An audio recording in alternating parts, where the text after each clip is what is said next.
జాతీయ విద్యా విధానంలో ఇప్పుడు ప్రవేశపెట్టిన మార్పుల గురించి ఉపాధ్యాయులుగా రంగంలో ఉండి కష్టాలు అనుభవిస్తున్న మీకన్నా ఎక్కువ నాకు తెలుసని నేను అనుకోవట్లేదు.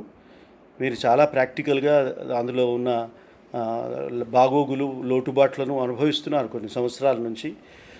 నాణ్యతకు సంబంధించిన విషయాల్లో కానీ, ఇన్ఫ్రాస్ట్రక్చర్ అంటే మౌలిక వనరుల విషయంలో కానీ, టీచర్స్ నియామకంలో కానీ, వారి శిక్షణలో కానీ, విద్యార్థుల పరిస్థితుల్లో కానీ, మధ్యాహ్న భోజనం పథకం లాంటి అనేక అంశాల గురించి మీకు తెలిసినంతగా నాకు తెలియదు.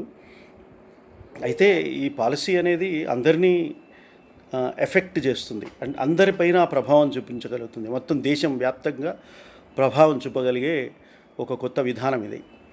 దీనికి సంబంధించి మీరు చాలా చర్చలు జరిపారు. మీరు చూశాను, నేను మీ వెబ్సైట్లోకి, మీ ఫేస్బుక్ పేజీలోకి వెళ్ళి చూశాను. చాలా పెద్ద మనుషుల చేత మీరు ఉపన్యాసాలు ఇప్పించారు. హరగోపాల్ గారి స్పీచ్ నేను విన్నాను కొంచెంసేపు. వారు చాలా బాగా బ్యాక్గ్రౌండ్ గురించి చెప్పారు. బాగుంది అది. అయితే సమస్య ఏంటంటే ఇది చాలా కాంప్లెక్స్, ఒక సంక్లిష్టమైన విధానంగా మనకి కనపడుతున్నది. తర్వాత భాషను చూసినా, లక్ష్యాలు చూసినా చాలా అంబిషియస్గా, అసలు చదివితే అద్భుతంగా ఉందని అనిపిస్తుంది. నిజంగా ఇది సాధ్యమవుతుందా అని తర్వాత రెండోసారి చదివితే అనుమానం వస్తుంది.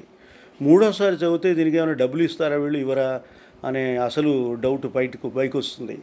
ఇంకా ఇంకొక 2-3 సార్లు కనుక దీన్ని చదివితే ఇది ఒక పొయటిక్ రొమాంటిక్ లాంగ్వేజ్లో ఉన్న అద్భుతమైన ఆశావహమైన పథకంలా కనపడుతుంది. అమలు అవుతుందో లేదా ఇంకా 20 ఏళ్ళ కాలపరిమితి పెట్టారు దీనికి. 2020 నుంచి మొదలు పెడితే 2040 దాకా ఉంది దీని range of implementation. Dead lines చూస్తే ఫ్రంట్ లైన్లో ఒక వ్యాసం వచ్చింది. ఒక్కొక్క డెడ్ లైన్ తీసుకోవడానికి ఎన్నాళ్ళు పడుతుంది అని ఒక స్టడీ ఉంది అందులో. అట్లాగే 2-3 చోట్ల చాలా చదివాను నేను ఈ మధ్య మీతో మాట్లాడడం కోసం. చాలా చోట్ల చాలా యాంగిల్స్ నుంచి ఈ యొక్క న్యూ ఎడ్యుకేషన్ పాలసీ పైన చర్చ జరిగింది, డిబేట్ నడుస్తోంది. ఇంకా చాలా వ్యాసాలు వస్తున్నాయి, పత్రికల్లో వాళ్ళు రాస్తున్నారు, వెబ్సైట్ మ్యాగజైన్స్లో కూడా వస్తున్నాయి. నాకు మొట్టమొదట కలిగిన సందేహం ఏమిటంటే, ఇది చదివితే ఏదైనా ఇప్పుడు ప్రీ కన్సల్టేషన్ పాలసీ అని ఉంటుంది. ప్రీ కన్సల్టేషన్ లెజిస్లేటివ్ పాలసీ అని కేంద్ర ప్రభుత్వమే ఒకటి అడాప్ట్ చేసుకున్నది చాలా కాలం క్రితం, 10-15 ఏళ్ల క్రితం. ఏ ప్రభుత్వం అనే దానికి సంబంధించిన విషయం కాదు ఇది. ఇది జనరల్గా ఎవరైనా ఒక కొత్త శాసనం తేదలుచుకుంటే దానికి సంబంధించి విస్తృతమైన సంప్రదింపులు జరపాలి అనేది ఒక విధానం. ఇది ఒక బెస్ట్ అడ్మినిస్ట్రేటివ్ మెకానిజం. ఇది సుపరిపాలన మీరు చేయదలుచుకుంటే ఈ విధంగా చేయాలి సుపరిపాలన అని అందులో మీకు చాలా స్పష్టంగా ఆ విధానంలో ఉంటుంది. మీరు చాలా తీవ్రమైన మార్పులు చేయదలుచుకున్నప్పుడు ప్రజలను కన్సల్ట్ చేశామని చెప్తున్నారు. వీళ్ళ వెబ్సైట్ చూశాను నేను. ఒక ఏడాది నుంచి ఇది వెబ్సైట్లో పెట్టాము. దీని డ్రాఫ్ట్ చర్చలు కూడా జరిగింది. అదేమిటంటే సెంట్రల్ ఎడ్యుకేషన్ ఇది బోర్డు కూడా, సెకండరీ ఎడ్యుకేషన్ బోర్డు కూడా దీని మీద విద్యామంత్రుల సమావేశం జరిపింది. అవన్నీ చెప్పారు. 2 లక్షల సలహాలు వచ్చాయని కూడా చెప్పారు. 2 లక్షల సలహాలు. ఈ సలహాలు ఏమిటి ఏమైనా తెలుసా అండి? ఎవరికైనా మీరు కనుక్కున్నారా అండి ఈ సలహాలు ఏమిటి? ఈ సలహాలు ఎన్ని స్వీకరించారు, ఎన్ని రిజెక్ట్ చేశారు అని ఏమైనా ఎక్కడైనా స్టడీ ఉందా అని నేను వెతికానండి, నాకు ఎక్కడ దొరకలేదు. మరి ఈ టీచర్స్ ఫెడరేషన్ వాళ్ళు ఏమైనా రీసెర్చ్ చేస్తే మీకు ఏమైనా దొరికిందా మరి నాకు తెలియదు. నేననేది ఏంటంటే, ఒక ఆర్టీఐ కమిషనర్గా పనిచేసిన ఒక వ్యక్తిగా నేను చెప్పదలుచుకున్నది ఏంటంటే, మీరు 2 లక్షల సలహాలు మీకు వస్తే అవి ఏం సలహాలు? ఆ సలహాలు మీరు యాక్సెప్ట్ చేశారా, రిజెక్ట్ చేశారా? రిజెక్ట్ చేస్తే ఎందుకు చేశారు, యాక్సెప్ట్ చేస్తే ఎందుకు చేశారు చెప్పాలి కదండి. మీరు ఎవరు అడగకుండా చెప్పాలి కదండి ఇవన్నీ. ఇదే మీకు section 4 of right to information యాక్ట్లో ఏముంటుందంటే, సెక్షన్ 4(1)(b) అంటారు. మీరు దయచేసి నోట్ చేసుకుని దీని మీద అడగొచ్చు మీరు వాళ్ళని.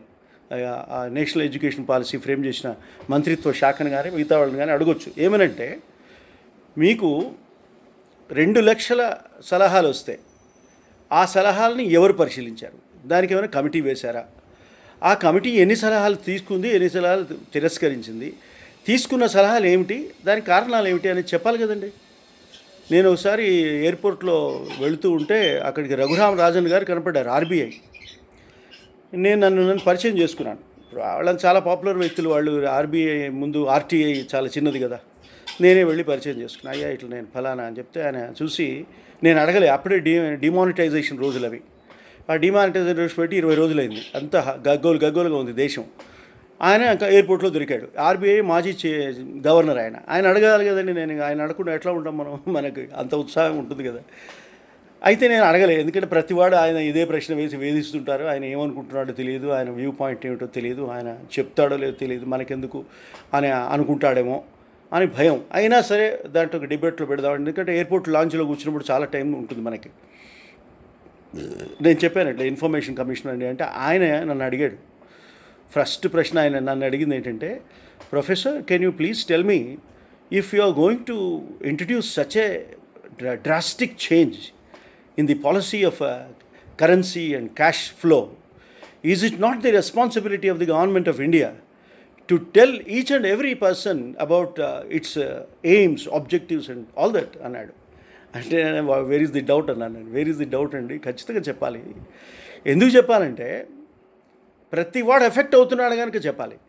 అందులో మీకు right to information act section 41(b)లో ఏముంటుంది, 41(c)లో ఏముంటుందంటే, government has a responsibility to give every information about, every background about or every reason about a decision which is going to affect the people.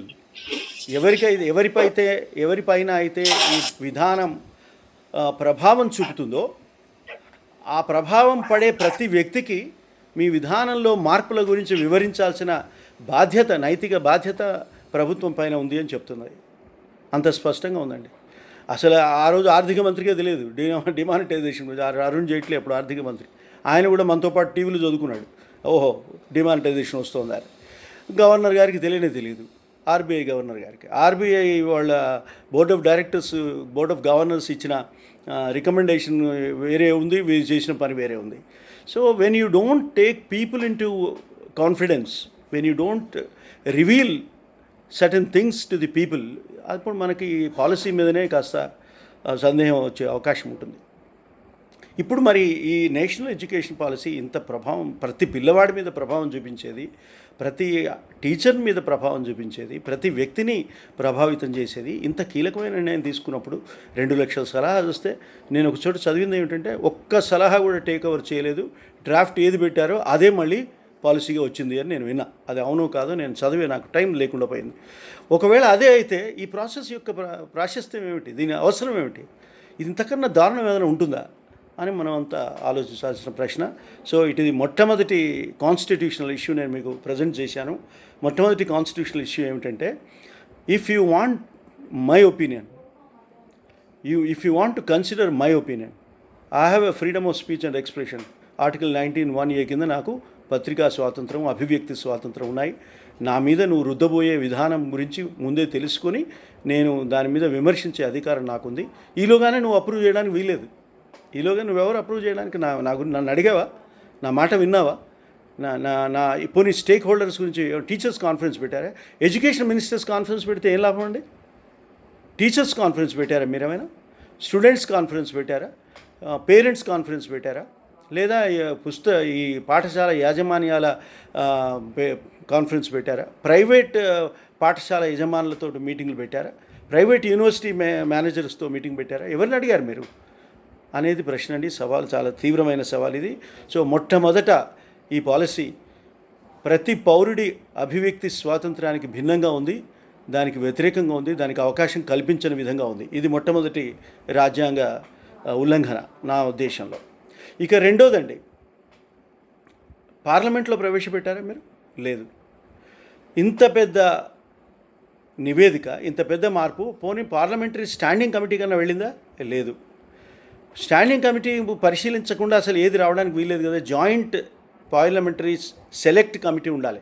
అంటే రాజ్యసభ నుంచి, లోక్సభ నుంచి ఎంపికైన ప్రజాప్రతినిధులు కూర్చుని, ఆ ఎన్నికైన ప్రపోర్షనేట్లో కూర్చుని రెగ్యులర్గా మీటింగ్స్ జరిపి వివిధ స్టేక్ హోల్డర్స్ని, అంటే ఈ రంగంలో ఉండే విభిన్నమైన వ్యక్తులను పిలిపించి వారితో మాట్లాడాలి కదండి. మాట్లాడారా?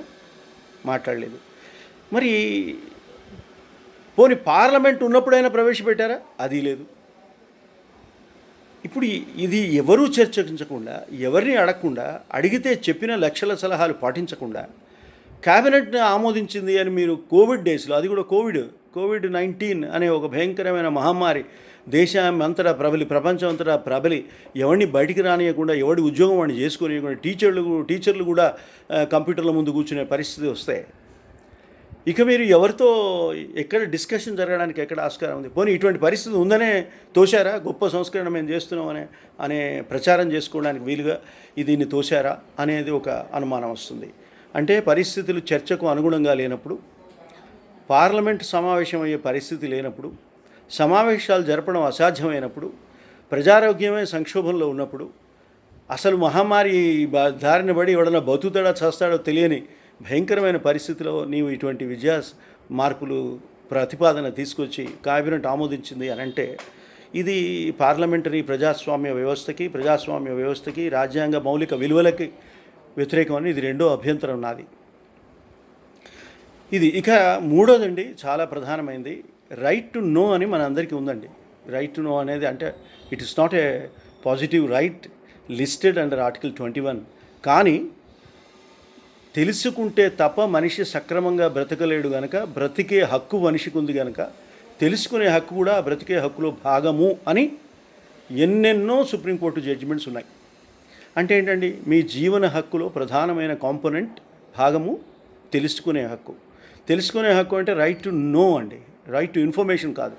Right to know is different from right to information. Right to information ఏమో 19(1)A అనే మన పత్రికా స్వాతంత్రం, అభివ్యక్తి స్వాతంత్ర్యం యొక్క ఒక భాగము 19(1)A. వేరాస్ రైట్ టు లివ్ అనే ఒక గొప్ప హక్కు యొక్క భాగము right to know. Right to know ఉంటే తప్ప రైట్ టు థింక్ అనేది జరగదండి. లిబర్టీ ఆఫ్ థాట్ ఉందని మన ప్రియాంబుల్లో చదివాం, రాజ్యాంగ ప్రియాంబుల్లో. మనం ఆలోచించే స్వాతంత్రం మనకు ఉన్నమాట నిజమే, కానీ ఏమీ తెలియకుండా ఏం ఆలోచిస్తామండి?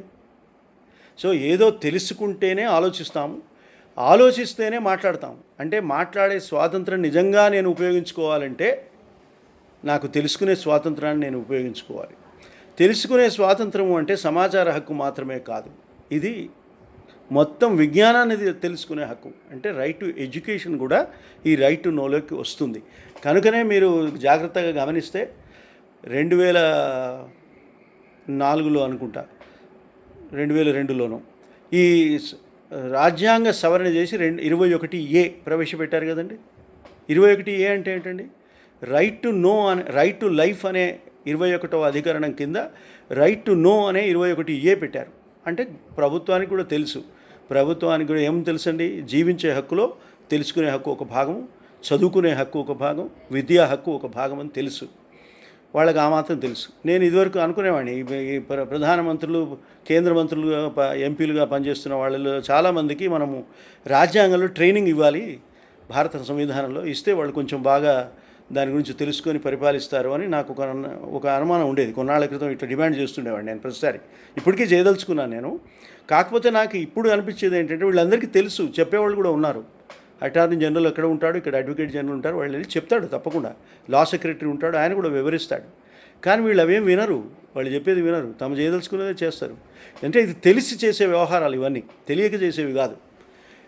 అది మన సమస్య. కనుక రాజ్యాంగంలో ఉండే జీవించే హక్కుకు గొప్ప అనుబంధమైన విద్యా హక్కుకి మీరు ఏ విధమైన రూపకల్పన చేస్తున్నారు అనేది ఒక చర్చలోకి రాకుండానే మీరు తీసుకొచ్చి ఇది ఎప్పుడు అమలు చేస్తారో తెలియదు, ఎన్నాళ్ళకు అమలు చేస్తారో తెలియదు, ఇది ఏ విధంగా అమలు చేస్తారో తెలియదు. కనుక తెలుసుకునే హక్కు, విద్యా హక్కులో కూడా ఇందులో చాలా లోపాలు ఉన్నాయి. ఆ లోపాలను బట్టి విద్యా హక్కు కూడా ఇది భంగకరము అని నా అభిప్రాయం. ఇక ఇంకా తర్వాత పాయింట్ 4వ 5వ అనుకుంటా, 5వ పాయింట్ ఏంటంటే, విద్య అనేది స్టేట్ సబ్జెక్ట్లో ఉంది మొదట, తర్వాత కాంకరెంట్ సబ్జెక్ట్లోకి తీసుకొచ్చారు. అంటే కాంకరెంట్ సబ్జెక్ట్, స్టేట్ సబ్జెక్ట్ అంటే ఏంటంటే, భారత సంవిధానంలో అధికారాల విభజన జరిగింది. కేంద్ర రాష్ట్ర ప్రభుత్వాల మధ్య ఏ అధికారాలు వారు వినియోగించుకోవాలి అనే విషయమనే ఒక స్పష్టమైన విభజన ఉంది. మన రాజ్యాంగంలో ఏదైనా స్పష్టత ఉన్న గొప్ప భాగం ఏదైనా ఉందంటే అది అధికార విభజన భాగమే. చాలా బాగా ఉంటుంది. ఇదిగో మీ అధికారాలు ఇవి, మీ అధికారాలు ఇవి, చాలా స్పష్టంగా విభజన ఉంటుంది. దాన్ని సపరేషన్ ఆఫ్ పవర్స్ అంటారు. Strict separation of powers, distribution of powers అంటారు. డిస్ట్రిబ్యూషన్ ఆఫ్ పవర్స్కి సపరేషన్ ఆఫ్ పవర్స్కి తేడా ఏమిటంటే అధికారాల విభజన ఎక్కడ ఈ కేంద్ర జాబితాలో, రాష్ట్ర జాబితాలో, ఉమ్మడి జాబితాలో అధికారాల విభజన జరుగుతుంది. అధికార వికేంద్రీకరణ ఎక్కడ జరుగుతుందంటే అధికారాల వేర్పాటు ఎక్కడ జరుగుతుందంటే, ఇది అధికారాల పంపిణీ అని కూడా అనొచ్చు దీన్ని. అధికారాల వేర్పాటు ఎక్కడ జరుగుతుందంటే న్యాయ వ్యవస్థకి ఈ అధికారాలు ఉన్నాయి, శాసన వ్యవస్థకి ఈ అధికారాలు ఉన్నాయి, కార్యవర్గ ప్రభుత్వానికి ఈ అధికారాలు ఉన్నాయి అని చెప్పినప్పుడు అది సపరేషన్ ఆఫ్, అంటే వేరు చేయడం, ఒకరి నుంచి ఒకరు వారు విడివిడిగా ఫంక్షన్ చేయాలి. వారి మధ్య కొందరు అంటూ ఉంటారు న్యాయ వ్యవస్థకి ఉన్న ప్రభుత్వానికి మధ్య సమన్వయం లోపించిందండి, మీరు దీని గురించి మీరేం చెప్తారు? టీవీ వాళ్ళు అడిగే ప్రశ్న ఇది సామాన్యంగా. అంటే నేను అన్నాను, వాళ్ళ మధ్య సమన్వయం ఉండాలని మీకు ఎవరు చెప్పారండి అని అడుగుతాను. న్యాయ వ్యవస్థకి పరిపాలన వర్గానికి సమన్వయ వ్యవస్థ అంటే ఏమిటండి? 15 రోజులకు ఒకసారి ప్రధాన న్యాయమూర్తి ప్రధానమంత్రి కలుసుకుని ఏం చేద్దాం బ్రదర్ అని మాట్లాడుకోవాలి. అది ఉందా మన రాజ్యాంగంలో? దాని గురించి ఆలోచించారు అట్లా అని అడిగాను నేను. అడిగితే అయితే వాళ్ళు కలుసుకోకూడదా సార్ అన్నాడు. అంటే ముఖ్యంగా మన యాంకర్లకి, టీవీ వాళ్ళకి మనం ట్రైనింగ్ ఇవ్వాలి రాజ్యాంగం గురించి. వాళ్ళకి చాలా పాపం తెలియదు, బేసిక్స్ తెలియదు వాళ్ళకి. అంటే అది అట్లా ఉండకూడదయా, వాళ్ళిద్దరు కలవకూడదు, అట్లా పెళ్ళిళ్ళకు వీళ్ళు పిలవడం, వాళ్ళు డిన్నర్లకు వాళ్ళు రావడం ఇవన్నీ కుదరదు. ఎవరి లోకంలో వాళ్ళు ఉండాలి. వాళ్ళు విడివిడిగా ఉండి వాళ్ళు చేసే తప్పుల్ని చాలా నిష్పాక్షికంగా సమీక్షించడానికి వీలు ఎప్పుడవుతుందంటే వారు వేరువేరుగా ఉంటేనే వీలవుతుందండి. వారి మధ్య సమన్వయం ఉండడానికి వీల్లేదు. సమన్వయం ఉంటే రాజ్యాంగం వ్యతిరేకం అది అని చెప్పాను నేను. అప్పుడు ఆ యాంకర్కి మాత్రం అది అర్థమైంది. మిగతా వాళ్ళకి అర్థం కావాలంటే వాళ్ళకు కూడా నేను చెప్పాల్సి ఉంటుంది విడిగా. అది పరిస్థితి. ఇప్పుడు ఇక్కడ సమన్వయం మనం ఏం చూస్తామండి? ఇక్కడ ఏ రకమైన అధికార విభజన చూస్తామంటే ఇట్లా స్టేట్ లిస్టులో ఒకటి ఉంది, సెంట్రల్ లిస్టులో ఒకటి ఉంది, ఉమ్మడి జాబితాలో కూడా ఒకటి ఉంది. కనుక ఉమ్మడి జాబితాలో ఉంది కనుక కేంద్రం చట్టాలు చేయవచ్చు, తప్పకుండా చేయవచ్చు. కానీ దాన్ని ఏమంటారంటే మోడల్ లెజిస్లేషన్ అంటారు. మోడల్ అంటే ఇట్లా ఉంటే బాగుంటుందని మేమంతా పరిశోధించి నిర్ణయించి పెట్టామండి, మీరు అడాప్ట్ చేస్తే బాగుంటుందని అడగాలి అంతే. నువ్వు రుద్దడానికి వీలేదు, మా నెత్తిన అందరి నెత్తిన రుద్దడానికి వీలేదు. రుద్దితే ఇంకా ఫెడరలిజం ఏముంది? రాజ్యాంగాలో 3 టైర్ అడ్మినిస్ట్రేషన్ వ్యవస్థ ఏముందండి? 3 టైర్ అంటే ఏంటి? కేంద్రంలో నీవు, రాష్ట్రాల్లో రాష్ట్ర ముఖ్యమంత్రులు, ప్రభుత్వాలు, కింద స్థానిక సంస్థల్లో ఎన్నికైన ప్రజాప్రతినిధులు. వీళ్ళు కదా మన విద్యా విధానాన్ని అమలు చేయాల్సింది. జిల్లా పరిషత్ స్కూల్స్ ఉండాలి, మున్సిపల్ స్కూల్స్ ఉండాలి, గ్రామ పంచాయతీ స్కూల్స్ ఉండాలి, మీకు రాష్ట్ర స్థాయి స్కూల్స్, కళాశాలలు, యూనివర్సిటీలు ఉండాలి. కేంద్రంలో నీవు ఉండాలి, నీకు కొన్ని పాఠశాలలు లేదా ఉన్నత విద్యా రెగ్యులేటరీ సంస్థలు నీకు ఉండాలి. ఇట్లా ఎక్కడ ఏ స్థాయిలో ఆయా స్థాయి పాఠశాలలు, కళాశాలలు, విద్యాశాలలు ఉంటే తప్ప సమగ్రంగా ఈ 130, 40 కోట్ల ప్రజానీకానికి విద్యను అందించే అవకాశం మీకు రాదు. కనుక ఉమ్మడి జాబితాలోను రాష్ట్ర జాబితాలోను పెట్టారు. ఈ రాష్ట్రాలు అసలు వాళ్ళకి తెలుసా విద్య పైన చట్టాలు చేసే అధికారం వాళ్ళకు ఉందని తెలుసా? నాకు అనుమానం. పోనీ రాష్ట్రాలు తమకు కావలసిన విద్యా సంస్కరణలు తీసుకురావచ్చని వాళ్ళకి తెలిసినా నాకు అర్థం కావట్లేదు. అసలు ఏ రాష్ట్రం నా అధికారం ఇది, నేను తీసుకొస్తాను, నాకు కావలసిన సవరణలు నువ్వు నాకు చెప్పడం ఏమిటి అని అడిగేవాడు కూడా లేకుండా పోయినాడు. అది ఒక విచిత్రమైన పరిస్థితి అండి. ఒక ఫెడరల్ రాజ్యాంగ విధానం, మనం ఫెడరేషన్ కాదని అనుకుందాం కాసేపు. నిజానికి మనం ఫెడరేషన్ అని మనమేమో పాఠాలు చెప్తుంటాం, కానీ నిజానికి ఫెడరేషన్ కాదనిపిస్తుంది నాకు. ఎక్కడ ఫెడరేషన్? మన యూనియన్ ఆఫ్ స్టేట్స్ అంటాం. మనం ఆర్టికల్ నెంబర్ 1లో యూనియన్ ఆఫ్ స్టేట్స్ అంటే ఏంటి? రాష్ట్రాలని సంఘం ఏర్పడితే ఆ సంఘం మనది. ఫెడరేషన్ కాదు, సమాఖ్య కాదు, సంఘం. సంఘం అంటే మీకు తెలుసు కదా, సంఘం మీకు ఫెడరేషన్ గురించి మీరు సంఘాల సమాఖ్య అంటారు కదా. అంటే ఏ సంఘానికి ఆ సంఘం స్వయం పరిపాలన అధికారాలు ఉండి అందరూ కలిసి ఒకానొక అభిప్రాయాన్ని పైన కలిసి పనిచేయడానికి ఏర్పడే ఒక లూజ్ అసోసియేషన్ ఫెడరేషన్ అనేది. యూనియన్ అనేది ఒక స్ట్రాంగ్ యూనియన్, స్ట్రాంగ్ అసోసియేషన్. అది స్ట్రాంగ్ అసోసియేషన్కి లూజ్ అసోసియేషన్కి తేడా ఉంది. మనము అసలు లూజ్ అసోసియేషన్గా ఉండాల్సిన పరిస్థితి మనది. కానీ మన చరిత్ర వల్ల బోలెడు 560 రాజ్యాలు కనుక అవన్నీ కలిపి ఒక రాష్ట్రంలో ఉండడం సాధ్యం కాదు. కనుక ఒక ఫెడరేషన్ దానికి చేస్తే ఇన్ని రకాల యూనిట్స్ ఉంటాయనే భయంతో అప్పట్లో మనకు స్వాతంత్రం రాగానే మనల్ని యూనియన్గా చేస్తేనే బాగుంటుంది అని అప్పుడంతా పెద్దలు అనుకుని యూనియన్గా మార్చారు. యూనియన్ ఆఫ్ స్టేట్స్ మన పేరు. అందుకే Bharat that is union of states అని అంటాడు. India that is Bharat, union of states. ఇది లాంగ్వేజ్, మొట్టమొదటి article. So we are a union, we are not a federation. అయినప్పటికీ రాష్ట్రాలకు కొన్ని అధికారాలు ఉన్నాయి. రాష్ట్రాల జాబితాలో ఉన్న విద్య మీద వారు సంస్కరణలు తీసుకురావచ్చు, వారికి అటానమీ వదిలేయాలి. ఇవాళ నువ్వు మాతృభాషలో విద్యాబోధన చెప్పమని అంటున్నావు. ఎందుకు చెప్పాలండి మాతృభాషలో విద్యాబోధన? ఎందుకంటే అక్కడ ఆ ప్రాంతంలో చరిత్ర కానీ, ఆ ప్రాంతంలో సాహిత్యం కానీ, ఆ ప్రాంతంలో జీవన విధానాలు కానీ ఆ భాషలో ఉంటే వాడు చదువుకోవడానికి వీలుంటుంది, వాడు తొందరగా మెదడుకు ఎక్కుతుంది అనే ఉద్దేశంతో నువ్వు చెప్తున్నావు. అందులోనే అటానమీ ఉంది, ప్రొవిన్షియల్ అటానమీ, అందులోనే స్టేట్ అటానమీ ఉంది, అందులోనే లింగ్విస్టిక్ అటానమీ ఉంది ఆ రికమెండేషన్లోనే. అదే అర్థం చేసుకోవాలండి. That basic concept of linguistic autonomy and the culture, right to identity, తర్వాత రైట్ టు అటానమస్ రూల్ అనేది ఉంది కనుక అది మీరు రాష్ట్రాలకి వదిలేయాల్సిన అంశము. కాకపోతే ఎవరిని అడగకుండా వీళ్ళకి తెలియదు, వాళ్ళకి తెలియాల్సిన అవసరం లేదు, వాళ్ళు ఇంపోజ్ చేశారు. So it's a federal question of authority of states and all other issues కూడా ఇందులో ఇన్వాల్వ్ అయి ఉన్నాయి. రాష్ట్రం మాట్లాడాలి. ఇప్పుడు మాతృభాషలో నేను విద్యాబోధన చేస్తా అంటే నేను ఎట్ట చేయాలి అనేది నేను నిర్ణయించుకోవాలి. అది మీరు చెప్పాలి కదండి. నేను చేయనని ఒకరు, చేస్తామని ఒకరు, ఇట్లా రకరకాలుగా మనం వింటున్నాం కదా. ఇప్పుడు ఎట్లా ఇది? సో రాష్ట్రం కూడా ఒక కన్విన్స్ చేసి ప్రజలందరితో మాట్లాడి ఇది మా పరిస్థితి అని అనుకునేట్టుగా ఉండాలి. ఇది మరొక రాజ్యాంగ నియమం అండి. ఇట్లా కన్సల్టేషన్ ప్రాసెస్ గురించి చెప్పాను మీకు.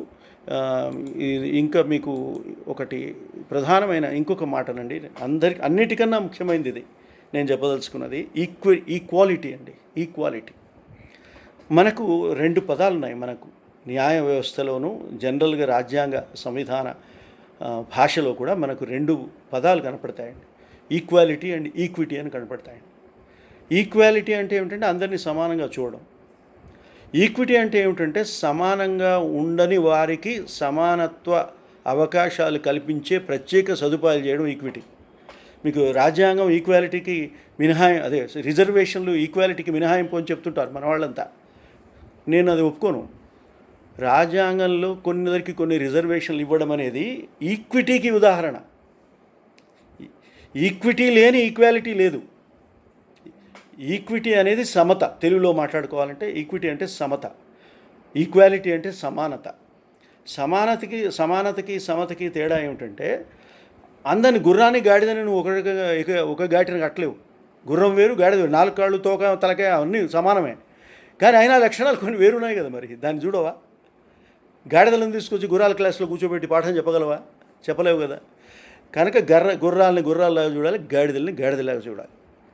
అది మన కామన్ నాలెడ్జ్. అది అంటే ఏంటండి, ఒకవేళ నీవు 2 ఆర్థిక నేపథ్యం ఉన్న 2 రకాల ఆర్థిక నేపథ్యం ఉన్న వర్గాలకి నువ్వు ఒకే రకమైన అవకాశాలు కల్పించదలుచుకున్నప్పుడు, ఆ అవకాశాలు అందిపుచ్చుకునే అవకాశం వాడికి లేనప్పుడు, ఆ అవకాశాల్లో వాడికి వచ్చే మార్గాలు సృష్టించాల్సిన బాధ్యత ప్రభుత్వం మీద ఉంది కనుక రిజర్వేషన్ అనే ఒక విధానం వచ్చింది.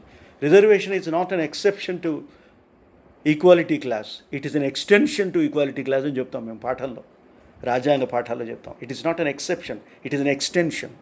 అంటే ఎట్లా, how do I achieve it అంటే చెప్తారండి. ఈ విధంగా నేను వాడికి స్పెషల్ ట్రైనింగ్ ఇస్తే వాడు అడ్మిట్ అవుతాడు. అడ్మిట్ అయిన తర్వాత నేను వాడికి ఇంకా కొంచెం స్పెషల్ ట్రైనింగ్ ఇస్తే వీడితో పోటీ పడతాడు. వీడితో పోటీ పడిన తర్వాత వాడికి మెరిట్ అనేది వస్తుంది. అప్పుడు మేము ఇద్దరిని సమానంగా చూస్తాం. అది అండి రిజర్వేషన్లో ఒక లక్ష్యం. సో ఈక్వాలిటీ అనేది ప్రధానమైన అంశం. ఇప్పుడు మనకి విద్యారంగంలో ఈక్వాలిటీ ఉందా? నాకన్నా ఎక్కువ మీకు తెలుసు, లేదని మీరు వెంటనే చెప్తారు. ఎందుకు చెప్తారంటే రకరకాల స్కూల్స్, నేనైతే ఇది ఎవరైనా పరిశోధన చేశారా, పరిశీలించారా తెలియదు నాకు. ఈ న్యూ ఎడ్యుకేషన్ పాలసీలో ఈ విషయం ఎందుకు లేదో ఆశ్చర్యంగా ఉంది నాకు. KVS కేంద్రీయ విద్యా సంస్థల స్టాండర్డ్ ఒకటి ఉంటుంది. రాష్ట్రాల్లో ప్రభుత్వాలు చెప్పే పాఠశాల స్టాండర్డ్ ఒకటి ఉంటుంది. యూనియన్ టెరిటరీస్లో చెప్పే పాఠశాలల స్టాండర్డ్ ఒకటి ఉంటుంది. ఆ తర్వాత మీరు పబ్లిక్ స్కూల్స్ అంటారు. ఇంకా ఏమిటంటే ఇంకొక కేటగిరీ ఉంది, సెంట్రల్ సెకండరీ ఎడ్యుకేషన్, CESB అదొకటి అంటారు. ఇంకేదో India society of education institutions ఉన్నాయి. వాళ్ళు అంటారు మాకు ప్రభుత్వంతో సంబంధం లేదండి, మేము మా ఇష్టం వచ్చినట్టు మేము అఫిలియేట్ ఇస్తాము, వాళ్ళు చేస్తారు, మేము చూసుకుంటాం, మీరు మా జోలికి రావద్దు అంటాడు. ఇన్ఫర్మేషన్ కూడా ఇవ్వనంటాడు వాడు.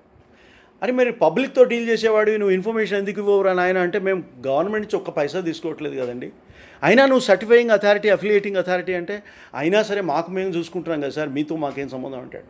సో ఇన్ని రకాల బడులు ఉన్నాయి.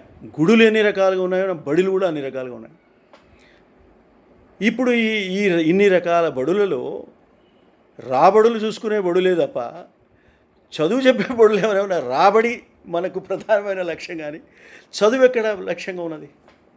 ఇంకొక విచిత్రం, ఇప్పుడు కేంద్రీయ విద్యా సంస్థ ఏమంటారు దాన్ని, కేవీఎస్ కదా, కేంద్రీయ విద్యా సంస్థలో ఎవరికి సీట్లు ఇస్తారండి తెలుసా మీకు? కేంద్రీయ విద్యా సంస్థలో పనిచేసే టీచర్లకి ఎక్కువ స్కేల్ ఎందుకు ఉందండి తెలుసా మీకు? కేంద్రీయ విద్యా సంస్థల యొక్క ఇన్ఫ్రాస్ట్రక్చర్ స్టాండర్డ్స్ హయ్యర్ ఎందుకు ఉన్నాయండి తెలుసా మీకు? అక్కడ అది ఎవరికో తెలుసా? పోనీ కనీసం కేవీఎస్ స్కూల్స్ ఎవరికో తెలుసా? కేవీఎస్ స్కూల్స్ కేవలం ఐఏఎస్, ఐపీఎస్, ఐఎఫ్ఎస్ ఆఫీసర్ల కొడుకులకి, బిడ్డల కోసం కేంద్ర ప్రభుత్వం ఏర్పాటు చేసిన ప్రత్యేక విద్యా సంస్థలు. ఇటువంటి అన్యాయమైన వివక్షతో కూడిన విద్యా విధానం ఏ దేశంలోనైనా ఉందా అని అడుగుతున్నాను నేను. కేవీఎస్లో ఐఏఎస్ అధికారుల పిల్లలు, సివిల్ సర్వెంట్స్ల పిల్లలు మాత్రమే హయ్యెస్ట్ స్టాండర్డ్ ఆఫ్ ఎడ్యుకేషన్ చదువుకోవడానికి రాష్ట్రం కాదు, కేంద్ర ప్రభుత్వం నుంచి వేల కోట్ల రూపాయలు నువ్వు వెచ్చించి ఒక సెంటరు, ఒక సంస్థానం, కేవీఎస్ ఆఫీసు జాతీయ స్థాయిలో ఏర్పాటు చేసి దానికోసం వేరే స్టాండర్డ్స్ పెట్టేసి నువ్వు పెట్టుకుని అందులో నేను ఇంకో వేరే వాళ్ళకి అడ్మిషన్ ఇవ్వను అంటే ఎంత వివక్ష అండి ఇది. ఆర్టికల్ 14 ఎక్కడ పోయింది, 15 ఎక్కడ పోయింది, 16 ఎక్కడ పోయింది, మీ రిజర్వేషన్లు, మీరు ఇంకేమనాలి దాన్ని, ఏ భాషలో దాన్ని చెప్తే మీకు అర్థమవుతుంది? ఎక్కడైనా అక్కడ పనికొస్తాయా? ఏం పనికిరావు.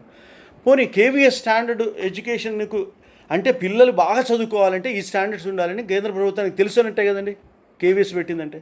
తెలుసు. మరి కేవీఎస్ స్టాండర్డ్ నీకు భిన్నంగా వేరే స్టాండర్డ్ ఎడ్యుకేషన్ నువ్వు ఎందుకు ప్రమోట్ చేస్తున్నావు?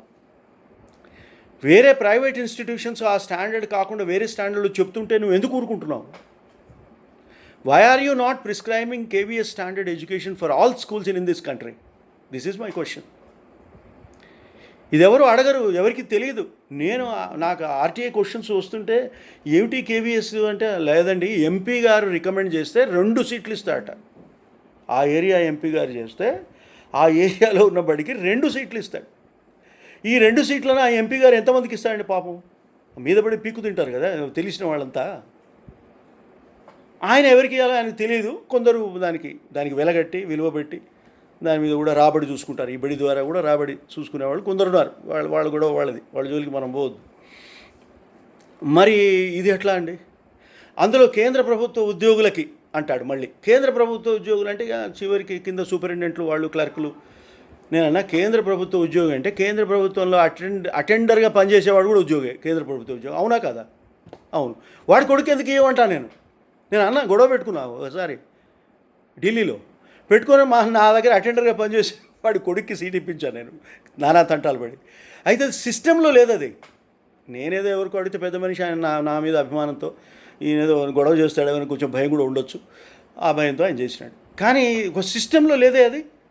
ఏమండి మామూలు టీచరు కొడుక్కి కేవీఎస్లో ఎందుకు ఇవ్వకూడదండి సీటు? ఇదండి తేడా. ఈక్వాలిటీ లేదు అనడానికి నేను KVS versus other government schools చెప్తానండి, అది చాలు. సో కేవీఎస్లో ఒక స్టాండర్డు, మామూలు పబ్లిక్ స్కూల్లో మరొక స్టాండర్డు, మీ సెంట్రల్ పబ్లిక్ స్కూల్లో ఇంకొక స్టాండర్డు. అదేమిటో నాకని ఎక్కువ మీకే తెలుసు ఇన్ని స్టాండర్డ్స్. ఈసారి మీరు ఇది పరిశోధన చేయండి, ఎన్ని రకాల స్కూల్స్ ఉన్నాయి ఈ దేశంలో, ఎన్ని అసమానతలు ఉన్నాయనేది మీరు దయచేసి ఒక టీంని కాన్స్టిట్యూట్ చేసి వారి ద్వారా అధ్యయనం చేయించండి. నేనేమంటానంటే, నువ్వు ఆర్టీఈ చట్టం తీసుకొచ్చావు కదా 2009లో. ఏమిటా చట్టము? Right to education. ఎందుకు తీసుకొచ్చావు? 6 సంవత్సరాల నుంచి 14 సంవత్సరాల వరకు పిల్లలకి చదువుకోవడం, బడికి వెళ్ళలేని పిల్లలకి ఉన్నత స్థాయిలో అంటే అందరితో సమానమైన స్థాయిలో వారికి చదువు చెప్పడానికి నేను స్కూల్స్ పెడతాను, టీచర్స్ని నియమిస్తాను. ఒకవేళ స్కూల్స్ టీచర్స్ లేకపోతే అక్కడ ఉండే ఒక ప్రైవేట్ స్కూల్లోనైనా వాడికి 25% సీట్లు ఇప్పించి చదువు ఇచ్చి ఆ చదువుకు అయ్యే ఖర్చు నేను భరిస్తానని చెప్పావు కదా నువ్వు. అంటే ఏమిటి? ప్రైవేటు పాఠశాలల్లో పనిచేసే చదువుకునే పేద వర్గాల ప్రజల ఫీజు కూడా నువ్వు కట్టడానికి సిద్ధంగా ఉన్నావు, కానీ కేవీఎస్ స్టాండర్డ్స్ను అంతటా నేను పెడతాను అనడానికి సిద్ధంగా లేవా? ఎక్కడి అన్యాయం అండి ఇది? పోనీ నేను మొత్తం మీ న్యూ ఎడ్యుకేషన్ పాలసీ చూశాను, నేను కేవీఎస్ స్టాండర్డ్ ఆఫ్ ఎడ్యుకేషన్ అందరికీ ఇస్తాను ఎక్కడ అన్నాడు, పొరపాటున అన్నాడేమో అని చూశాను, ఎక్కడ అనలేదండి. This is my highlight of objections to national education policy. కేంద్రీయ విద్యా విధానంలో ఏ విధమైన ప్రమాణాలు ఉండాలని మీరు కేంద్ర ప్రభుత్వం కోరుకుంటూ ఇన్నాళ్ళు దాన్ని ఆ ఉన్నత ప్రమాణాలతో నడిపిందో, ఆ ఉన్నత ప్రమాణాలు అన్ని మున్సిపల్ బడిలో కూడా అదే ప్రమాణం ఉండాలి. లేదా మిగతా పాఠశాలలన్నీ నువ్వు రద్దు చేసి ప్రతి చోట కేంద్రీయ విద్యా సంస్థల పాఠశాలలే పెట్టి అందులో ఐఏఎస్ ఐపీఎస్ కేంద్ర ప్రభుత్వ ఉద్యోగులకే కాకుండా అందరికీ అందులోనే చదువు చెప్పాలి. ఇప్పుడు మీరంతా ఈ మధ్య ఒక కొత్త నినాదం చేస్తున్నారు. ఈ మధ్య ఒక చట్టం కూడా చేశాట మహానుభావుడు, ఉత్తర భారతదేశంలోని ఒక ముఖ్యమంత్రి, పేరు గుర్తు రావట్లేదు. ఏమిటట అంటే ప్రభుత్వ ఉద్యోగుల పిల్లలందరూ ప్రభుత్వ పాఠశాలలోనే చదవాలండి. మనమంతా అరే చాలా మంచి విధానం, అది చచ్చినప్పుడు ప్రభుత్వ పాఠశాలలు బాగుపడతాయని మీరు అనుకుంటున్నారు.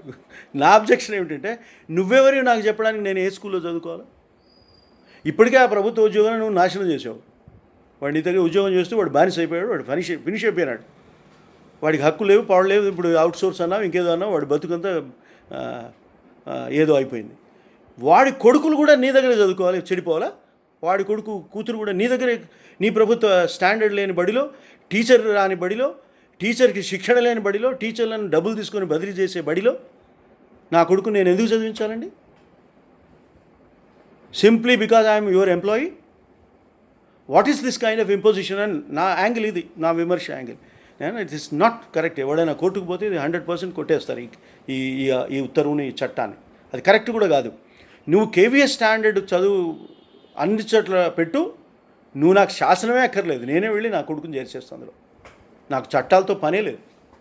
సో నేను చెప్పేది ఏంటంటే, ఏ కొత్త విద్యా విధానం అయినా సరే, నువ్వు ప్రీ స్కూల్ ప్రిపరేషన్ అయినా సరే, మిడిల్ స్కూల్ దాని ఏదో ఇప్పుడు 4+4+ అది మీకే తెలుసు దాని గురించి బాగా, 4+4+, 3+4+ అన్నారు కదా, అవన్నిట్లో నువ్వు కేవీఎస్ స్టాండర్డ్స్ పెట్టు, అన్నిట్లో కేవీఎస్ టీచర్స్కి హై స్టాండర్డ్ ట్రైనింగ్ పెట్టేసి,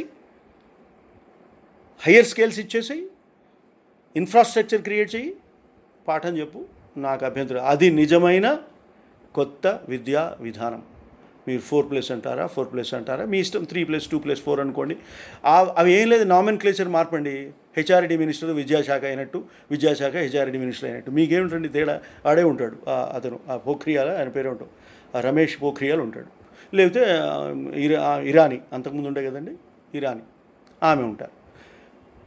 వాళ్ళే ఉంటారు, వాళ్ళే అదే డిపార్ట్మెంటు, అదే సెక్రటరీలు ఉంటారు, క్లర్కులు కూడా వాళ్ళే ఉంటారు, ఏం మారరు. మా కాళోజీ నారాయణరావు గారు మాకు నిన్ననే స్వాతంత్ర దినోత్సవం జరిగింది కదా, అటువంటప్పుడు పిలిస్తే ఆయన, ఏం మారిందిరా స్వాతంత్రం వస్తే?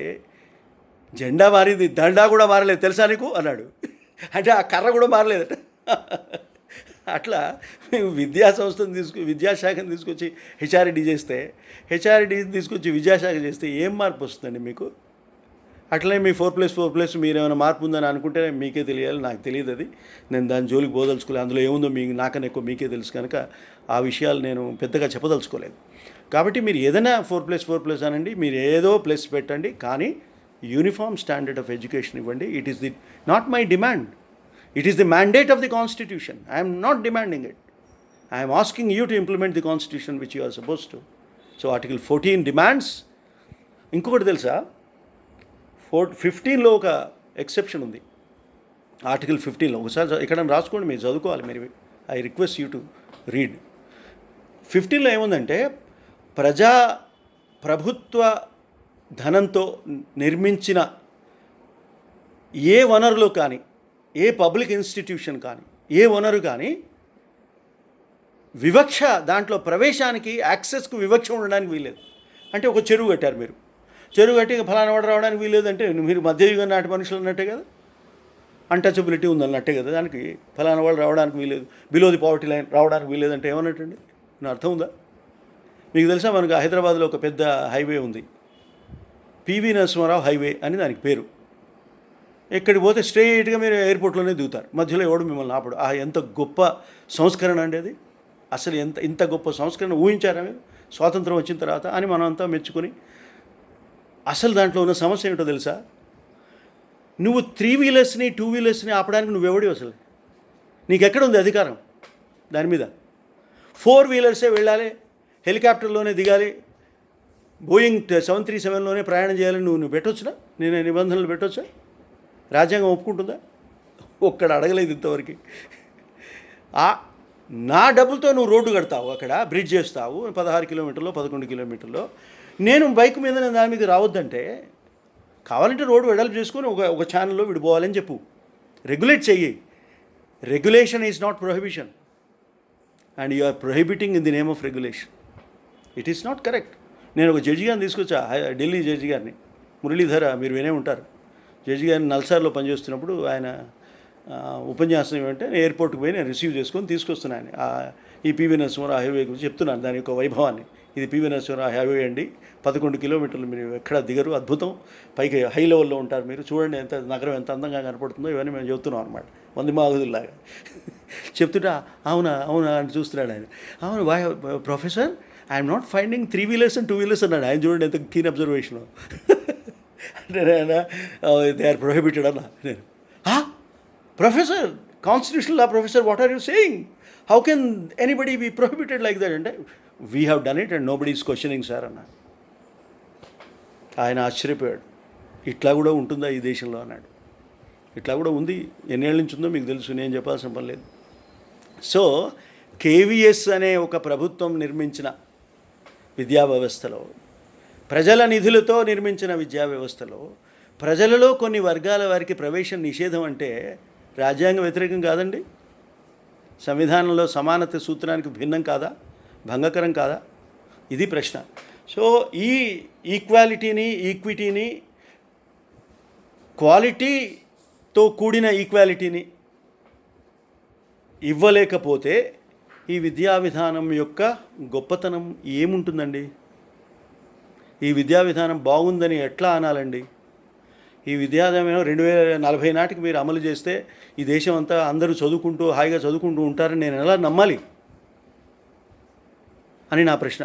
అసలు అందులో చదివితే మీరు 2040 నాడు ఈ భారతదేశం ఎట్లా ఉంటుందంటే 100% highly educated, multi talented, multi disciplined approach, తర్వాత వాడికి ఏమిటి దాన్ని ఏమన్నారు మీరు, ఎఫెక్టివ్లీ థింకింగ్ ఏదో అన్నారు, కొన్ని విశేషణాలు వాడారు. అటువంటి స్టూడెంట్, అద్భుతమైన చైతన్యం ఉన్న విద్యార్థి బయటకు వస్తాడు. టీచరు అద్భుతంగా చెప్తూ ఉంటాడు. మార్కులు వేయడంలో కానీ, పరీక్షలు నిర్వహించడంలో కానీ ఓహోహో ఏమి మార్కులు, అద్భుతమైన మార్కులు వస్తాయా అండి? సమానంగా అందరికీ చదువు చెప్పలేని మీరు ఇది చేయగలుగుతారా అనేది నాకున్న ప్రధానమైన ప్రశ్న అండి. సో అది కూడా మీరు చూడాలని, పరిశీలించాలని నేను కోరుతున్నాను.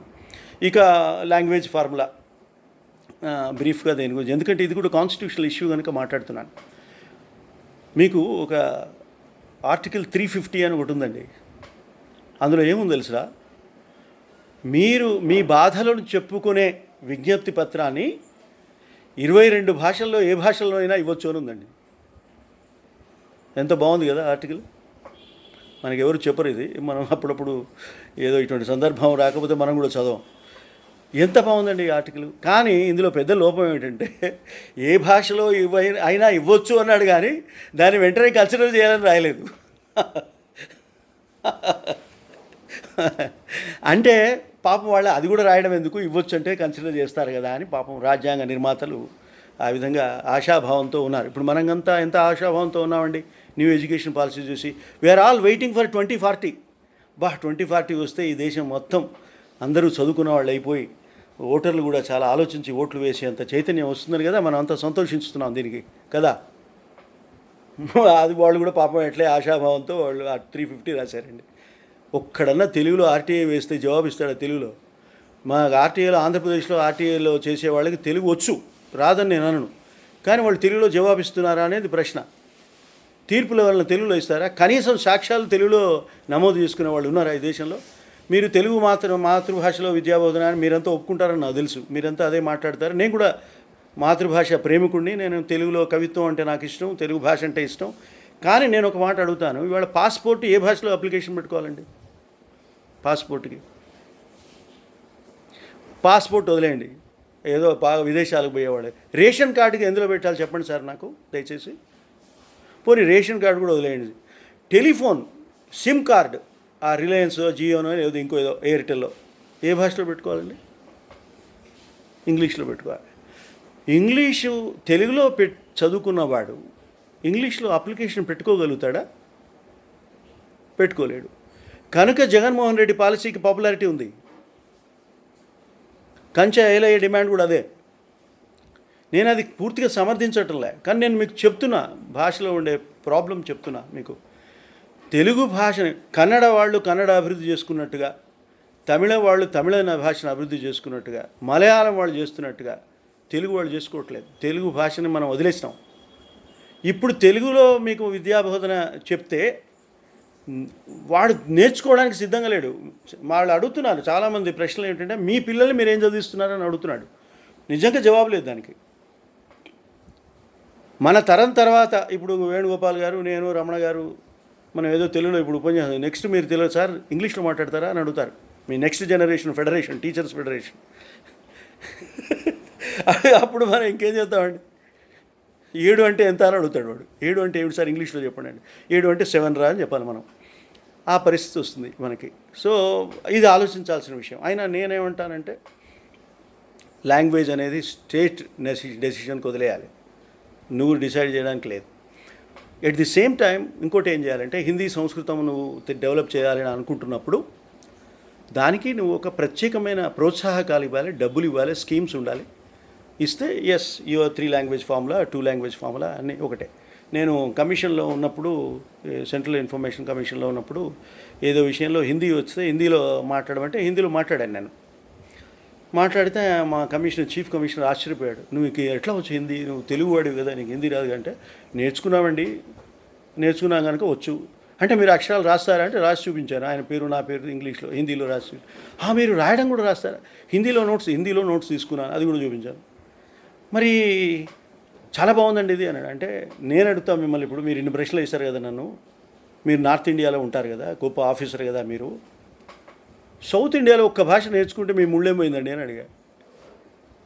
పోనీ తెలుగు కాబట్టి తమిళ్ నేర్చుకో, తమిళ్ కాబట్టి కన్నడ నేర్చుకో, మలయాళం నేర్చుకో, ఏం ఒక భాష.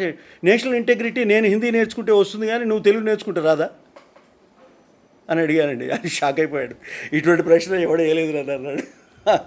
అంటే నేను అన్నాను, నార్త్ ఇండియన్స్ అందరూ సౌత్ ఇండియన్ లాంగ్వేజ్ ఒకటి నేర్చుకోవాలి అని మేము రుద్దుతాం మీ నెత్తిన. నువ్వు నా మీద హిందీ రుద్దినట్టే నేను మీద రుద్దుతాను అని అంటే నువ్వేం జవాబిస్తావు అని అడిగా. Where is the national integrity when you don't learn my language and you want me to learn your language? Where is the national integrity is the question. అంటే నేను ఒక భాషా ఉన్మాదంతో మాట్లాడాలి. నువ్వు కూడా ఎందుకు నేర్చుకో, నేను ఎట్లా కమ్యూనికేట్ చేసేది నీతో? You are my ruler, how do I communicate with you? నేను ఒకసారి కేరళలో యాత్ర చేశాను. యాత్ర చేసిన తర్వాత అక్కడ ఢిల్లీలో ఒక మీటింగ్లో ఒక కేరళ ఆఫీసర్, చీఫ్ సెక్రటరీగా పనిచేసి వచ్చిన ఒక ఆఫీసర్ కలిశాడు. కలిసి మీ కేరళ వెళ్ళాలండి నేను అంటే ఆయన చాలా సంతోషపడ్డాడు. వాళ్ళ రాష్ట్రం కదా పాపం, ఎవరికైనా సంతోషం కలుగుతుంది. ఎలా ఉందండి మా కేరళ? అంత బాగుందని. చాలా బాగుంది, కానీ ఒక చిన్న ఇబ్బంది కలిగిందండి అని. ఏమిటండి? నాకు మలయాళం రాదు, మీకు తెలుగు రాదు, కనీసం ఇంగ్లీష్లోనైనా మీరు బోర్డులు పెట్టాలి కదండి, అన్నీ మలయాళంలో పెట్టుకుంటే నాలాంటి వాడు ఏమైపోతాడని అడిగా. అంటే అట్లా ఉందా అని అడిగా ఆయన. మీరు చీఫ్ సెక్రటరీగా పనిచేసిన మీ రాష్ట్రంలో ఎట్లా ఉందని నన్ను అడిగితే నేనేం చెప్తాను? మీకు తెలియదా అన్నాను. అట్లా ఉందా? Is that so? There is no English sign board in entire Kerala? తమిళనాడులో లేదు, అందరూ అదొక పెద్ద గొడవ. కేరళలో కూడా లేదు, నువ్వు పెద్ద ఎడ్యుకేటెడ్ స్టేటు, నువ్వు కమ్యూనిస్ట్ స్టేటు చాలా కాలం, నువ్వు సమానత ఇవన్నీ మాట్లాడుతూ ఉంటావు, నీ దగ్గర కూడా ఇంగ్లీష్లో బోర్డు హిందీలో బోర్డు లేకపోతే నాకు ఎట్లా తెలియాలి అని అడిగా నేను. ఇట్స్ ఏ మేజర్ ల్యాప్స్ అండి అన్నారు. అంటే చెప్తున్నా, నేషనల్ ఇంటెగ్రిటీ అనేది నీ భాషను వృద్ధి చేసుకుంటే వస్తుంది. తర్వాత నీ భాష రాని వాడికి నీ ప్రదేశం గురించి వాడి భాషలో చెప్పే ధైర్యం నీకు ఉంటే కూడా వస్తుంది నేషనల్ ఇంటెగ్రిటీ, లేకపోతే రాదు. ఎందుకు వస్తుంది national? Practically not possible. So this is the problem I want to present to you with reference to language అండి. స్టేట్ లిస్టు, కాంకరెంట్ లిస్టు చెప్పాను. తర్వాత ఇంకొక కాన్స్టిట్యూషనల్ ఇష్యూ, మేజర్ ఇష్యూ ఏముందంటే ఈ నేషనల్ ఎడ్యుకేషన్ పాలసీలో it is entirely silent on children of distress and conflict. Children in conflict, children in distress, వాళ్ళని ఏ విధంగా మీరు ఎడ్యుకేట్ చేస్తారు అనే విషయం ఇందులో చాలా వరకు లేదు. తర్వాత రిజర్వేషన్స్ కూడా ఉన్నట్లేదు దీంట్లో, దానికి సంబంధించిన ప్రస్తావన లేదు. అది ఒక మేజర్ లోపం అని నాకు అనిపిస్తుంది. సరే, ఇంకా చాలా ప్రాబ్లమ్స్ ఉన్నాయి. Early child care and education నేను ఇస్తాను నువ్వు అంటున్నావు. పోనీ early child care and education నువ్వు ఇస్తున్నప్పుడు వారికి ఆ రైట్ ఎందుకు క్రియేట్ చేయవు? Why don't you create a right before 5 years also? అంటే 0 to 5 years లేదా 3 to 5 years నేను నీకు హక్కు కలిగిస్తున్నానని ఆర్టికల్ 21A అమెండ్ చేసి వారికి కూడా ఆ హక్కు కలిగించాలని నేను అనుకుంటున్నాను. అందులో ఇది లేదు, ఉంటే బాగుంటుంది. అట్లాగే రైట్ టు ఎడ్యుకేషన్ చట్టం ద్వారా కానీ, రాజ్యాంగ సవరణ చట్టం ద్వారా కానీ అందరికీ సమానమైన ప్రమాణాలలో విద్యాబోధన చేసే ఒక నియమం ఏర్పాటు చేయకపోతే ఇందులో ఈక్వాలిటీ అనేది ఇంపాసిబుల్ అని అనిపిస్తుంది. ఇంకొకటండి, most important point I have noticed is మీరు ఇప్పుడు కంప్యూటర్ యుగం మీకు ఇష్టం ఉన్నా లేకపోయినా, ఇంటర్నెట్ యుగం, ఇన్ఫర్మేషన్ యుగం, informations age, computer age, ICT ఏజ్లో ఉన్నాం మనం. మీకు ఏబిసిడీలు ఆ టైప్ మిషన్ మీద ఉండే ఏబిసిడీల వరుసలో ఉండాలి.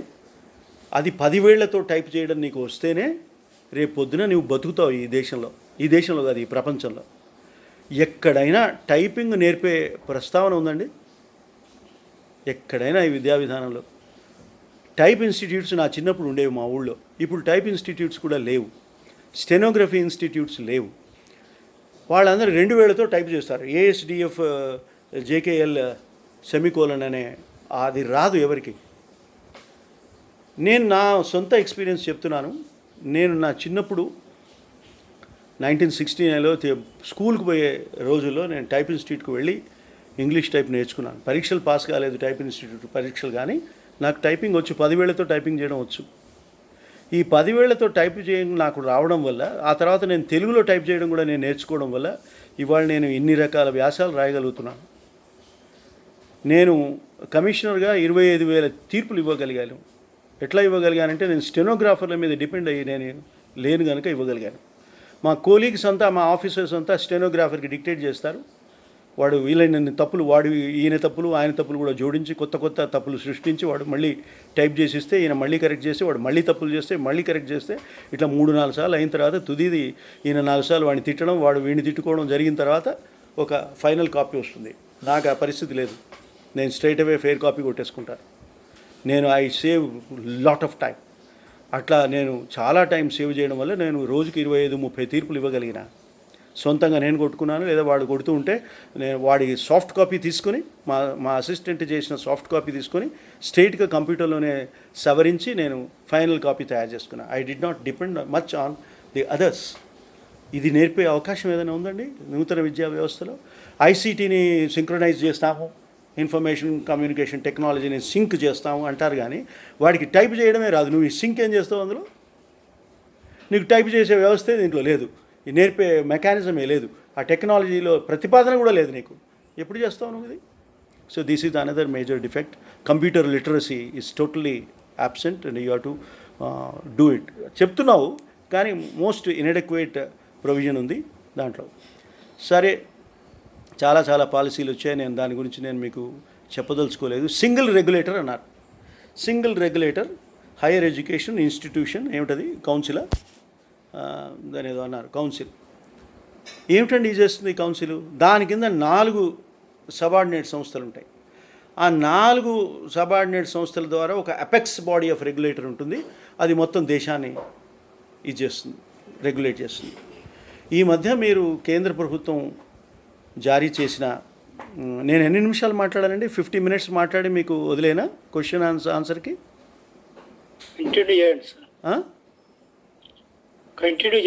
కంటిన్యూ చేయమంటారా?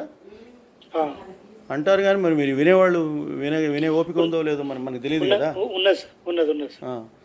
అయితే ఈ రెగ్యులేటరీ మెకానిజం గురించి మాట్లాడుతున్నానండి.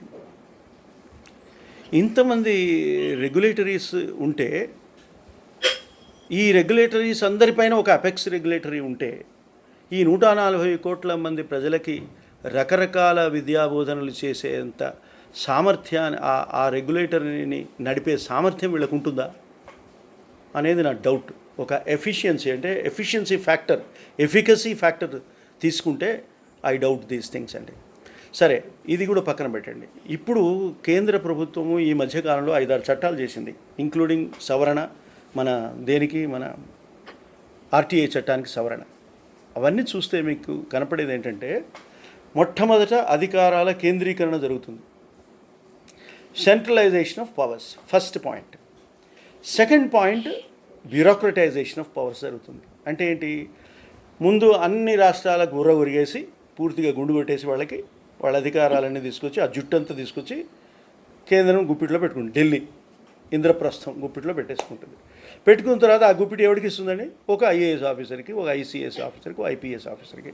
వాళ్ళు చాలా గొప్పవాళ్ళు కావచ్చు, కానీ ఆ గొప్పవాళ్ళైన ఒక 5-6 బ్యూరోక్రాట్స్ ఆ ప్రభుత్వానికి కనుసన్నలలో ఉండి, వారి గుడ్ బుక్స్లో ఉండి, ఇంగ్లీష్లో మాట్లాడాలంటే వారి గుడ్ బుక్స్లో ఉండి, వారి అనుంగు శిష్యులై వారి పట్ల అనన్యమైన భక్తి ప్రపత్తులు చాటిన మహానుభావులైన పెద్ద ఐఏఎస్ ఆఫీసర్లను రిటైర్మెంట్ తర్వాత 2 ఏళ్ళకి 3 ఏళ్ళకి ఈ పదవులు ఇస్తూ కూర్చోబెడతారు. వాళ్ళు ప్రివిలేజెస్, వాళ్ళకి ఇది ఒక ప్రివిలేజ్. వాళ్ళు అయిపోయింది, వాళ్ళ లైఫ్లో వాళ్ళు చేయాల్సిన పనులన్నీ చేసేసారు, అయిపోయింది. ఇప్పుడు ఇది చేస్తారు. వాళ్ళకి ఏం ఇంట్రెస్ట్ ఉంటుందండి ఈ ఎడ్యుకేషన్ గురించి? వాడికి ఏం ఇంట్రెస్ట్? వాళ్ళ అబ్బాయి ఆల్రెడీ ఎక్కడో కాన్వెంట్ స్కూల్లో చదువుకొని ఆ పబ్లిక్ స్కూల్లో పాస్ అయ్యి ఫారిన్ బ్యాంక్లోనో క్యాషియర్గా ఉన్నాడు, అయిపోయింది. వాడికి ఏం అవసరం లేదు, ఏం ఇంట్రెస్ట్ లేదు. అది తీసుకొచ్చి పెడతారండి, వాళ్ళ చేతిలో పెడతారు. మనం ఒక మల్టిపుల్ ఎందుకండి ఇన్ని రెగ్యులేటర్స్ అని తిట్టుకుంటాం మనం. ఇన్ని రెగ్యులేటర్స్ అవసరం లేదు, ఒకటే ఉండాలి. ఎందుకు ఉండాలండి ఒకటే ప్రభుత్వం పెట్టుకోవచ్చు కదా. ముఖ్యమంత్రులంతా ఎందుకండి మనకి? జిల్లా కలెక్టర్లు మాత్రం ఎందుకు? ఒక చీఫ్ సెక్రటరీ ఇక్కడ ఉంటాడు, వాడు సరిపోతాడు. ఒక ప్రధానమంత్రి ఉంటాడు, వాడు సరిపోతాడు అని అనుకోండి. ఇన్ని రాష్ట్రాలు నీకు కావాలి, ఇన్ని మున్సిపాలిటీలు కావాలి, ఇన్ని జిల్లాలు కావాలి, ఇన్ని జిల్లా కలెక్టర్లు కావాలి. విద్యా వ్యవస్థ 140 కోట్ల మంది ప్రజల విద్యా సంస్థలకు ఒక రెగ్యులేటరు, ఆ రెగ్యులేటర్కి ఒక 4 ఐఏఎస్ ఆఫీసర్లు ఉంటే నీకు చాలా. లేకపోతే ఇరానీ పేరు ఉంటావు, ఎప్పుడు మర్చిపోతుంటా, స్మృతి ఇరానీ, లేదా ఇప్పుడు రమేష్ పోఖ్రియాల్ అనే మహాకవి, వాళ్ళు ఒక్కరి చేతిలో ఉంటే చాలా అండి. ఇది అడగాల్సిన ప్రశ్నలు. నా ఉద్దేశంలో ఈ సింగిల్ రెగ్యులేటర్ అంటే ఏంటండి? ఈ సింగిల్ రెగ్యులేటర్ అంటే మోనోపలైజేషన్ కాదా? Centralisation, monopolisation, privatisation, globalisation and bureaucratisation. Is this your new education policy? This is my question on this. సరే, లాంగ్వేజ్ మాట్లాడుకున్నాం. అసెస్మెంట్, వీళ్ళు అసెస్మెంట్ ఎట్లా చేయాలి, పరీక్షలు ఎట్లా చెప్పాలి, తర్వాత అసెస్మెంట్ ఎట్లా చేయాలంటే మీరు చైతన్య నారాయణ వాళ్ళు చేసే పద్ధతులు చెయ్యము అని వీళ్ళు అంటున్నారు. ఎంతవరకు నమ్మాలో నాకు తెలియదు. తర్వాత ఇప్పుడు యూనివర్సిటీని సర్వనాశనం చేసి వాడికి వైస్ ఛాన్సలర్ని పెడితే మా వాడిని పెడతారు. మా చిన్నప్పుడు మాతో పాటు స్కూల్లో నా సిద్ధాంతాలు చదువుకున్న వాడిని తీసుకొచ్చి పెడతారు. వాళ్ళకు ఇండిపెండెంట్ కన్సిడరేషన్ లేదు. 360 అట, ఆడిట్ 360 అంటే ఏంటి? వీడి ఇంటి పక్క వాడే ఎట్లా ఏమన్నాడు, ఈయన గురించి ఇంటి ముందర వాడు ఏమన్నాడు, ఇటు పక్క వాడు ఏమన్నాడు అని మొత్తం స్టడీ చేసి వాడు మనకు పనికి వస్తాడంటే వాడిని వైస్ ఛాన్సలర్. ఎవడు దొరకాలి మీకు వైస్ ఛాన్సలరు? పండితులు, పెద్దలు, చదువుకున్నవాళ్ళు, నిపుణులు, వివేకవంతులు, విజ్ఞానవంతులు వైస్ ఛాన్సలర్ అయ్యే రోజులు ఉన్నాయా? రాధాకృష్ణన్ ఒకప్పుడు వైస్ ఛాన్సలర్, జగన్మోహన్ రెడ్డి ఒకప్పుడు వైస్ ఛాన్సలర్. వీళ్ళందరి పేర్లు విని మేము సంతోషపడేవాళ్ళం. ఇప్పుడు ఎవరండి వైస్ ఛాన్సలరు? సూట్ కేసులన్నా తీసుకుపోవాలి, లేకపోతే మీ దయగలిగితే వైస్ ఛాన్సలర్. అట్లా మీరు ప్రభుత్వ విద్యా సంస్థలు, ప్రభుత్వం నెలకొల్పిన అద్భుతమైన అటానమస్ విశ్వవిద్యాలయాలన్నింటిని నాశనం చేసి ప్రైవేట్ విద్యా సంస్థలకి స్వాగతం ఎర్రతివాచి పరిచి ఇప్పుడు విదేశీ విద్యా సంస్థలకు కూడా డైరెక్ట్, ఇంతవరకు లేదు విదేశీ యూనివర్సిటీలకి డైరెక్ట్ ఎంట్రీ ఇంతవరకు ఇవ్వలేదు. కాంగ్రెస్ ప్రభుత్వం కూడా ఇవ్వలేదు. ఎందుకు ఇవ్వలేదంటే నువ్వు లోకల్గా ఒక యూనివర్సిటీతో నువ్వు అలైన్ కావాల్సిందే తప్ప నీకై నువ్వు ఒక యూనివర్సిటీ పెట్టడానికి వీలేదని అన్నారు. అనడం వల్ల మీకు ఇన్ని ప్రైవేట్ యూనివర్సిటీలు ఫారిన్ కొలాబరేషన్తో వచ్చినాయి. ఇప్పుడు నువ్వు ప్రైవేట్ యూనివర్సిటీని తీసుకొచ్చి పెట్టడానికి నువ్వు స్వాగతం పలికే అద్భుతమైన ప్రణాళిక తయారు చేస్తే మనం అంతా జేజేలు కొడుతున్నాం. ఒక విప్లవం వచ్చేసింది. ఆయన వాగ్దానాలు అమలు చేసిన వాగ్దానాల లిస్టులో ఇది ఒకటి రాసి టిక్ పెట్టేసుకున్నాడు, అయిపోయింది. నూతన విద్యా సంస్థ అమలు చేసాం, టిక్ అయిపోయింది. ఫ్యాక్ట్ చెక్లో ఇది జరిగింది. మనము ఏమి ఆలోచిస్తున్నాం దీని గురించి? దాని పేరేమిటి? Higher education council of India, HECI. ఇంకా దాని చట్టం వచ్చి, దాని స్వరూపం వచ్చి, అతను ఎంత అటానమీ ఉంటుందో దాన్ని చూసిన తర్వాత కానీ దీని గురించి మనం మాట్లాడలేము. ఇప్పుడు చాలా బాగుంది అని అనుకుంటే ఇంకా దానికి మిమ్మల్ని నేనేం చెప్పలేను, అట్లా మీరు అనుకుంటే మాత్రం. ఇక దాని కింద ఏమేమి ఉన్నాయో చెప్తా వినండి. రెగ్యులేషన్, ఇండిపెండెంట్ వర్టికల్ రెగ్యులేటర్స్ అట. అక్రిడిటేషన్కి ఒకటి, ఫండింగ్కి ఒకటి, అకాడమిక్ స్టాండర్డ్స్కి ఒకటి, అంబ్రెల్లా ఒకటి, పైన HECI. అంటే ఏంటండి, మీరు you cannot do away with various kinds of regulatories. That is the meaning. అటువంటిది నేను లేదు వీడు కూడా వాడి అధీనంలో పనిచేయాలి. ఇంకా ఎక్కడుందండి అటానమీ? చదువు క్లాస్ రూమ్లో టీచర్ కనుక అటానమస్ కాకపోతే, వాడు ఏం పాఠం చెప్పాలనో మీరే డిక్టేట్ చేస్తే, ఏ విధంగా పాఠం చెప్పాలనో మీరే డిక్టేట్ చేస్తే, ఈ దేశంలో సరైన చదువు ఎవరికీ రాదు. నన్ను అడిగితే ఈ దేశాన్ని నిర్మిస్తున్నది ఎవరంటే టీచర్.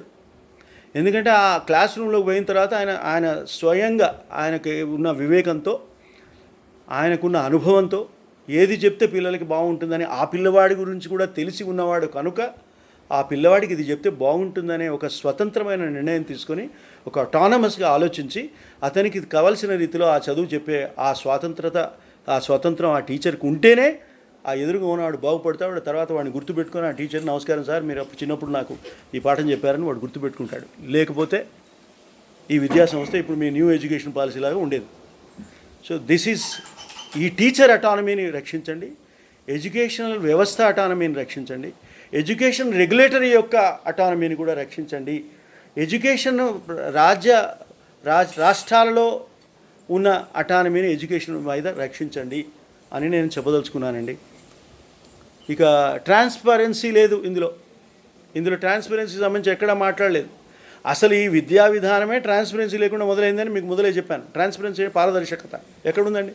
2 లక్షల సలహాలు ఏమిటో చెప్పమనండి. అక్కడే నువ్వు రహస్యాలుగా ట్రీట్ చేస్తే, నేను ఇదివరకు ఇచ్చిన డ్రాఫ్ట్నే తర్వాత నేను ఆమోదించిన అంటే ఈ 2 లక్షల మంది పిచ్చోళ్ళ వెర్రోళ్ళ అండి సలహాలు ఇచ్చిన వాళ్ళు?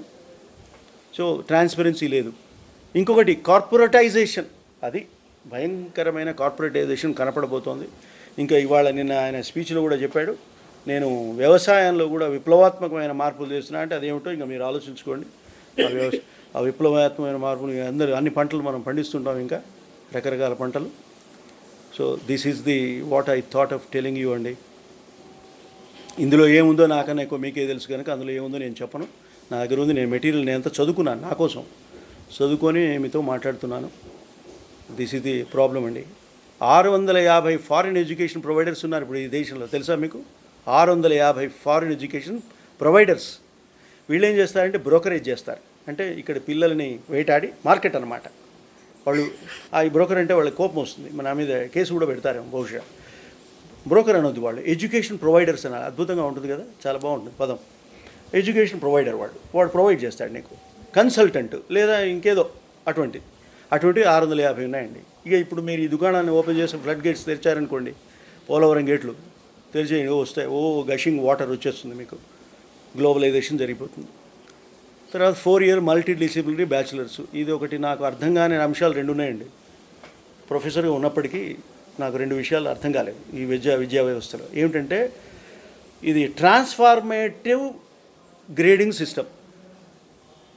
ఇది మరి పరిశోధించి ఎవరైనా డాక్టరేట్ చేస్తే వాడి దగ్గర నేర్చుకోవాలని అనుకుంటున్నాను. ఇది ఒకటి. రెండోది ఏంటంటే మల్టీ డిసిప్లినరీ బ్యాచులర్. ఈ 2 కాన్సెప్ట్స్ నిజానికి నేను మల్టీ డిసిప్లినరీ, ఇంతకుముందు మీరు చెప్పిన నన్ను పరిచయం చేస్తూ అటు లా చదువుకున్నాడు, ఇటు జర్నలిజం కూడా చేశాడు. నిజంగా 2 చదువుకున్నా.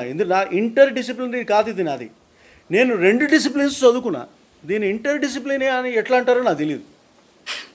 నేను 2 డిసిప్లిన్లు చదువుకున్నా కనుక నేను ఒకవేళ నేను మాట్లాడే మాటల్లో మీకు ఏదైనా సమంజసత్వం కనపడుతున్నదంటే దానికి కారణం ఈ 2 డిసిప్లిన్ నేను చదువుకుని ఉండడమే, అంతే.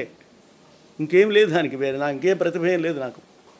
సో మల్టీ డిసిప్లిన్ అంటే ఏంటి? ఇందులో సగం అందులో సగం చెప్తావా? ఏమిటిది? ఈ బ్రహ్మ పదార్థంలాగా ఉంది నాకు. ఇది కనపడది, కైవల్యం చేరుకోవచ్చు కానీ ఈ మల్టీ డిసిప్లిన్ అర్థమయ్యేట్లు నాకు కనపడలేదు. సో నాకు వైకుంఠ ప్రాప్తి త్వరగా జరుగుతుంది, కానీ ఇది నాకు అర్థమయ్యేది. సరే, ఇంకా నేను ఇంకేం చెప్పాలండి మీకు? అకాడమిక్ బ్యాంక్ ఆఫ్ క్రెడిట్ అట, ఇదండి. ఇదే ఇంతకుముందు నేను అకాడమిక్ బ్యాంక్ ఆఫ్ క్రెడిట్ అంటే ఆ చదువు చదివినప్పుడు నాకు ఒక క్రెడిట్ ఇస్తాడు, ఈ చదివినప్పుడు ఒక క్రెడిట్, అవన్నీ నేను బ్యాంకులో పెట్టుకుంటుంటాను. ఆ తర్వాత నాకు ఆ క్రెడిట్స్ నాకు ఇస్తాడు. ఈ బ్యాంక్ ఎప్పుడు దివాలా తీస్తుందో నాకు తెలియదు. ఇది విజనరీ డాక్యుమెంటు, ఇది మోస్ట్లీ సెంట్రలైజ్డ్. ఇంకా ఏం చెప్పాలండి, ఇక డెడ్ లైన్స్ అండి, అద్భుతంగా ఉన్నాయి డెడ్ లైన్స్. డెడ్ లైన్ అంటే ఇంగ్లీష్లో మీరు ఫలానా తేదీకల్లా ఈ పని చేయాలి అని దాన్ని డెడ్ లైన్ అంటారండి ఇంగ్లీష్లో. మనం తెలుగులో ఏమంటే బాగుంటుంది, చావు గీత అని అంటే చాలా భయంకరంగా ఉంటుంది. అయితే ఇటువంటి చావు గీతలు చాలా ఉన్నాయి ఇందులో. 2022 వరకు అది చేస్తాను, 2023 వరకు ఇది చేస్తాను, 2024 వరకు ఇంకేదో చేస్తాను, 2023 వరకు నువ్వు ఉండవు, 2040లో నేను ఉండను, ఇట్లా ఉన్నాయండి దాంట్లో. అవన్నీ వారు చేస్తే అద్భుతం చేయాలని కోరుకుంటున్నాను. ఆశావహ స్థితిలో ఉండాలి, కానీ మనిషి అనేవాడు ఆశాజీవి కనుక ఇందులో ఉన్న మంచి పదార్థాలని అమలు కావాలని, చెడు పదార్థాలని అమలు కాకుండా పోవాలని నేను కోరుకుంటున్నానండి. ఈ శుభాకాంక్షలతో ఇప్పుడు నేను నా ఉపన్యాసం ముగిస్తున్నా. గంట సేపు చెప్పాను. ఇంకా